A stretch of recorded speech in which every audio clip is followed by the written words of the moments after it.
Have you ever found yourself choosing the safe path? You know, the one that feels responsible, the mature choice. But then later, you feel this quiet sense of, well, something missing. That's what we're going to talk about today. The hidden and honestly the deeply underestimated price we pay when we choose safety over growth. I mean, this quote just makes sense, doesn't it? It feels true, it's logical, it's comforting, it sounds like the voice of reason in your head. But what we're going to do here is really challenge that idea. We're going to uncover the slow, quiet cost that's hiding just under the surface of that very sensible choice. So why are we so drawn to the familiar anyway? Well, it's not a weakness, that's for sure. It's a deeply human instinct. The safe choice just feels like the right choice, the adult thing to do. So let's break down exactly what makes it so dang appealing. I mean, look at this list. At first glance, these are all good things. Being responsible, being sensible, we admire that. And we get an immediate reward for playing it safe, right? We get to avoid all that anxiety that comes with risk. In the moment, it feels like nothing bad can possibly happen. But as we're about to find out, it also means nothing truly great can happen either.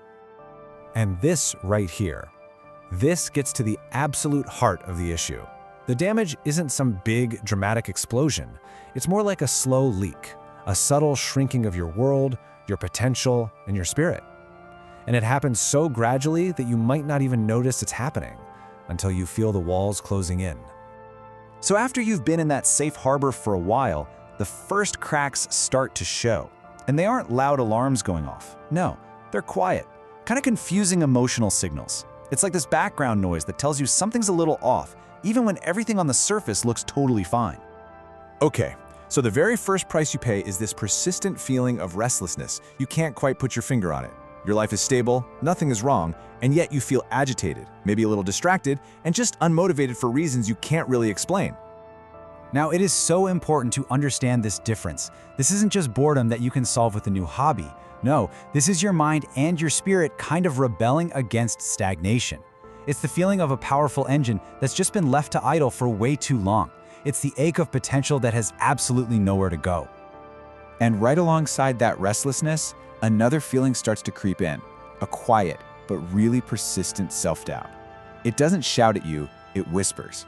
It's this questioning that just naturally pops up when you're living a life where your capabilities are never really being tested. This is the question that starts to echo in the quiet moments. Did I settle too soon? Am I going to regret this later? See, by always choosing comfort, you're accidentally starving your own confidence. You haven't failed at anything, sure, but you also haven't proven to yourself what you can actually handle. Okay, so we've got those first cracks, but from there, the emotional costs start to get deeper, and they start to erode not just your mood, but your very sense of who you are. This is where the price of playing it safe gets really, really heavy. It tends to happen in these 3 stages, and they build on each other, creating this really powerful downward spiral. It starts with losing trust in yourself, then it moves to this flattening of your emotional world, and it often ends in a deep, deep sense of resentment. So let's look at each one. Think about it.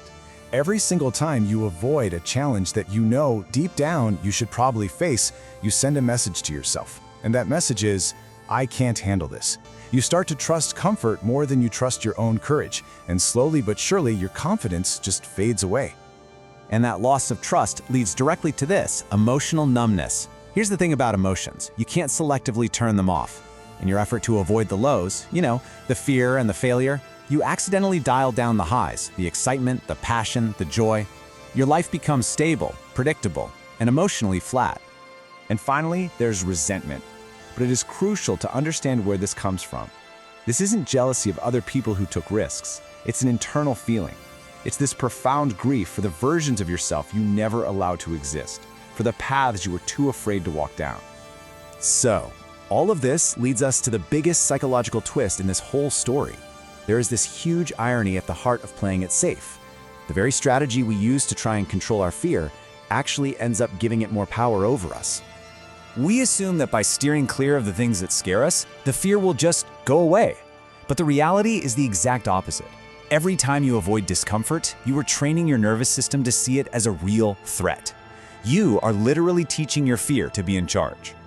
And this is the end result. The more you feed your fear by avoiding it, the smaller your world gets. What started out as a cozy comfort zone, a safe little harbor, slowly turns into a cage, with walls that are built out of your own avoidance.